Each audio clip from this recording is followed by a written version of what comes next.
1865, in one of the worst slums in the world at the time, William Booth was an itinerant Methodist preacher. And Booth really felt that God was calling him to go to the poor people in the East End of London. And so he went to his Methodist church leadership, and they discouraged him from doing that. The popular sentiment at the time was God created poor people, and that's what we should do, is if God created them, we should leave them that way. And Booth and his wife Catherine didn't agree with that assessment. So he left the Methodist Church and went and started what he called in those early days the Christian mission. Booth realized that if he was going to reach people for Jesus, he was also going to have to meet their immediate physical needs. And so that's what he began as the Christian mission. He later, the name was later changed to the Salvation Army. Booth was writing a letter to his supporters. And in that letter, he said, "A great army of salvation has risen up in the East End of London." And as he looked at that letter, he changed the phrase to say, "A great salvation army has risen up." So if we were an army, we had to have uniforms, and we had ranks and those things. And the structure of our organization came from that letter that Booth was writing. It quickly spread to the European continent. In 1879, a Salvationist from England moved to Philadelphia. As Eliza Shirley came and saw that the work of the Army was needed in the United States as well, she wrote to General Booth and asked him to send reinforcements.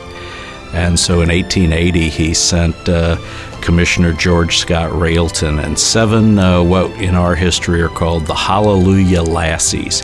7 women came and began the spread of the work of the Salvation Army in the United States. The Army spread westward, and in 1888, the Army sent Captain Blair to Sioux City, Iowa. And they told Captain Blair to come here and begin the work of the Salvation Army in Siouxland. And that began our long history of 125 years of continuous service as the Army opened fire here in Siouxland.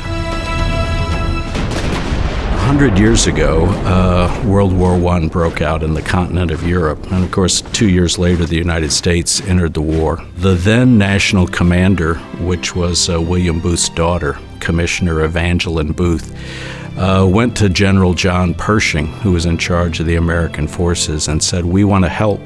And Pershing agreed to that, and several hundred Salvationists left the United States and went to serve the troops in the trenches in France in the First World War. Many of the troops could not read or couldn't write, and so Salvationists would help them write letters home or help them read the letters that they would get from home. But the Salvationists went right out to the front lines with the troops and served them. And of course, they had very few resources, very few things that they could provide. One of the things they came up with was the boys fighting missed some of the things of home. One of the things they could prepare for them were donuts. I don't know how many dozens of those donuts they actually made, but as the troops came home from France, it really spread the image of the Salvation Army because the soldiers remembered that in some of the darkest days of the war, there were Salvation Army folks there to help. In 1938, of course, the country was in the midst of the Great Depression, and for the Salvation Army in Siouxland, that was really a very strong time of service as we provided food and shelter and housing for men, women, and children as they had few other resources. The Salvation Army in the 30s had several facilities in Sioux City. There were actually 2 what we call core or churches. There was also downtown a large men's social. And this was a large building that unemployed men could come and find a place to stay, and the Army would provide work for them to do. The 50s and 60s really saw an explosion of our programs to youth. The Salvation Army purchased and opened a summer camp out in what is now part of Stone Park. And they also opened the Red Shield Boys Club, which was an opportunity for boys that may have gotten into trouble, or to prevent them from getting into trouble. They could come to the Red Shield Boys Club and learn to box and play basketball and play sports and go out to the summer camp. Even today, I still will encounter now older men who tell me that they learned to box. They remember going to the Red Shield Boys Club in the 50s and 60s and even into the 70s.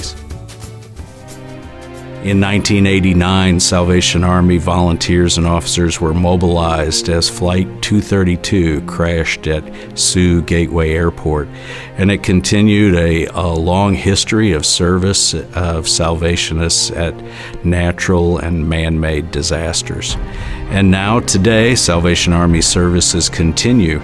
During the flood of 2011, we call them canteens, our mobile feeding unit deployed into Union County, South Dakota, and we began 93 days of continuous service to the residents in Union County.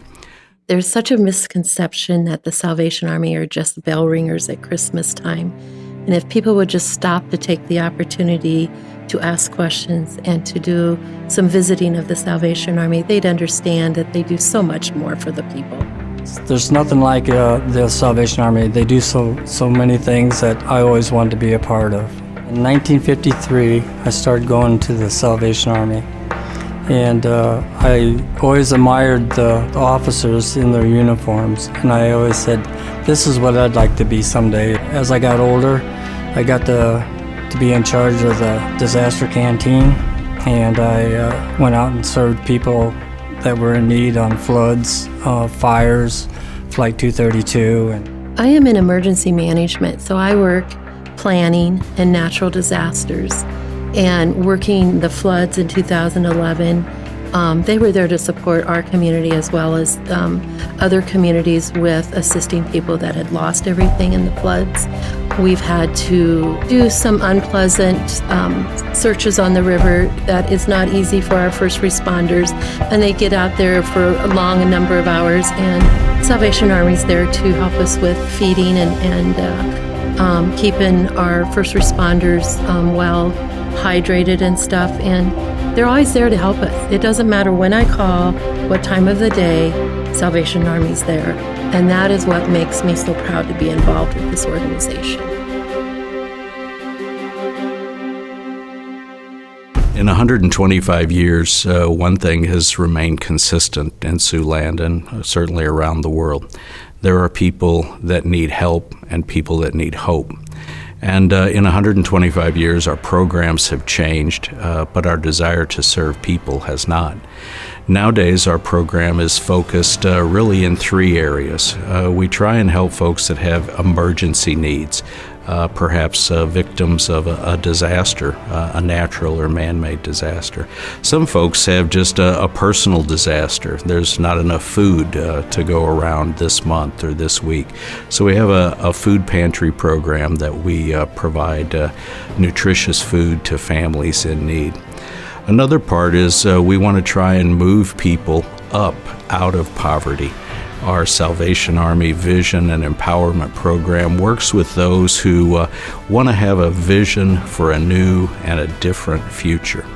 So we work with them over the course of a little more than a year to help them get on a pathway to self-sufficiency and a new life for their family. We also have a number of programs that we work to try and help folks who are going to need some help for the long term. Our permanent supportive housing program works with those folks who've been chronically homeless and provides them a safe and affordable place for them to live. And we provide a whole range of services so that they can stay in their apartments and not re-enter that cycle of homelessness. William and Catherine Booth never set out to start the Salvation Army. William and Catherine Booth, our founders, set out to preach the gospel of Jesus Christ and to meet the needs of the people they encountered. And that's still what we do today. One of the things we find is people often feel that no one cares, that there's no hope, that things are never going to be different. And I think that's one of the hallmarks of our service, is to let people know that things can be different. There is hope. Somebody does care. And while we focus on meeting their physical needs, we also want them to know that they're not alone, that there is a God and He has a plan for them, that He loves them and cares about them and wants the best for them. And so we count it a privilege that God uses us, and He's used us for 125 years here in Siouxland to spread His good news and to serve people in need.